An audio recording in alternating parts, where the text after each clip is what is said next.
মোৰ ছাত্ৰ-ছাত্ৰী তথা বন্ধু-বান্ধৱীসকল আশা কৰোঁ সকলোৱে ভালে আছা। তো আজি আকৌ তোমালোকৰ বাবে লৈ আহিছোঁ এটি নতুন ভিডিঅ'। আজিৰ ভিডিঅ'টোত আলোচনা কৰিম যিখন তোমালোকৰ এইচএছ ফাৰ্ষ্ট ইয়েৰৰ এছামিজ ছাবজেক্ট আছে, সেই ছাবজেক্টখনৰ দ্বিতীয় অধ্যায় দিয়া আছে চোৱা অসমত মহাত্মা গান্ধীৰ পোনপ্ৰথম পদাৰ্পণ। এই পাঠটি লিখিছিল পদ্মনাথ গোহাঁই বৰুৱাই। এই পাঠটিৰ সাৰাংশৰ লগতে প্ৰশ্ন উত্তৰবোৰ আলোচনা কৰিম। তো প্ৰথমতে সাৰাংশ চোৱা পইণ্ট হিচাপত দিয়া আছে যে গান্ধীজীৰ প্ৰথম অসম ভ্ৰমণ 1921 চনত সমসাময়িক অসমীয়া বিদ্যুৎ সমাজৰ কাৰণে অতি আগ্ৰহৰ বিষয় আছিল।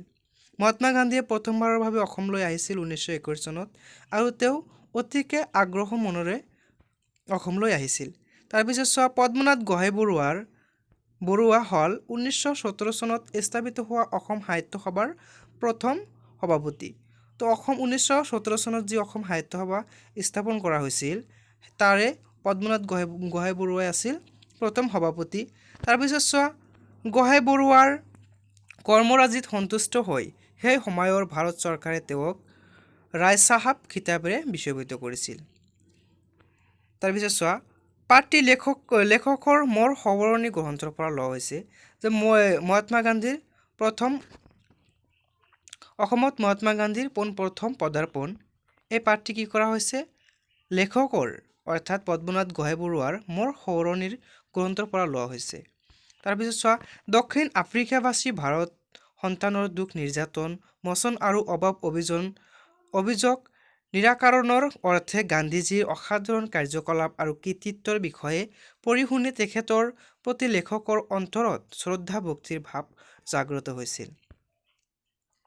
মহাত্মা গান্ধীয়ে কি কৰিছিল দক্ষিণ আফ্ৰিকাবাসীৰ অন্তৰত বা সেই মানুহৰ মাজত থকা নিৰ্যাতন মোচন কৰিছিল, অভিযোগ নিৰাকৰণ কৰিছিল, যাৰ বাবে এইবোৰ মহাত্মা গান্ধীৰ মহানুভৱতা বা এইবোৰ কৃতিকাৰ্যতাৰ বিষয়ে লেখকে জানি লেখকৰ মহাত্মা গান্ধীৰ প্ৰতি কি হৈছিল ভক্তি শ্ৰদ্ধা জাগ্ৰত হৈছিল।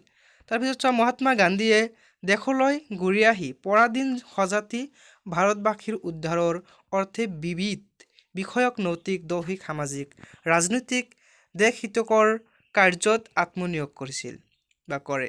তাৰপিছত মহাত্মা গান্ধীয়ে 1921 চনৰ 21 আগষ্ট তাৰিখে পোনপ্ৰথমবাৰৰ বাবে অসমত উপস্থিত হয়।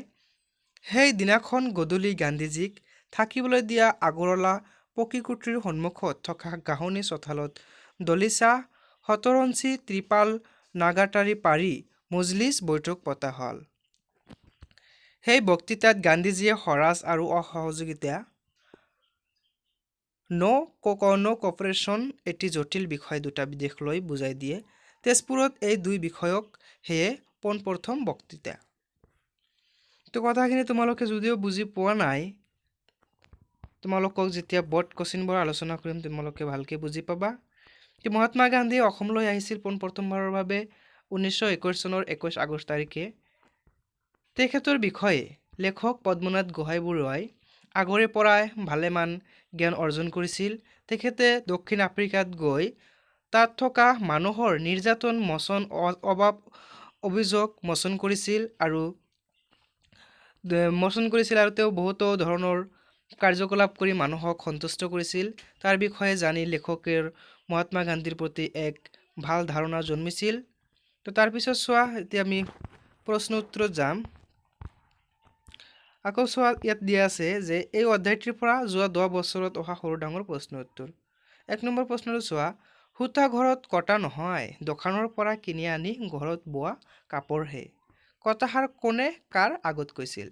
তাৰপিছত চোৱা পদ্মনাথ গোহাঁই বৰুৱাৰ নাট্যকৃত সম্পৰ্কে এটি টকা যোগত কৰা। 3 নম্বৰ গান্ধীজীৰ প্ৰথম অসম ভ্ৰমণ সম্পৰ্কে এটি টকা লিখা। ইম্পৰ্টেণ্ট আছে গোটেইবিলাক। 4 নম্বৰ চোৱা অসম সাহিত্য সভাৰ প্ৰথম সভাপতি কোন আছিল। এইটো আহিছিল 2018 চনত। তো এতিয়া তোমালোকৰ আহি গ'ল 1 নম্বৰ প্ৰশ্ন আহি। তো আজিলৈ এইখিনিয়ে, কিয়নো তোমালোকৰ ভিডিঅ'টো অলপ ডাঙৰ হৈ আছে। আৰু যদি ভিডিঅ'টো ভাল লাগিছে তেনেহ'লে লাইক দিবা আৰু যদি তোমালোকৰ পৰৱৰ্তী প্ৰশ্ন উত্তৰবোৰ পাব বিচাৰা তেনেহ'লে কমেণ্ট কৰিবা। চেনেলটোত নতুন হৈ থাকিলে ছাবস্ক্ৰাইব কৰিবা। আজিলৈ এইখিনিয়ে, ধন্যবাদ।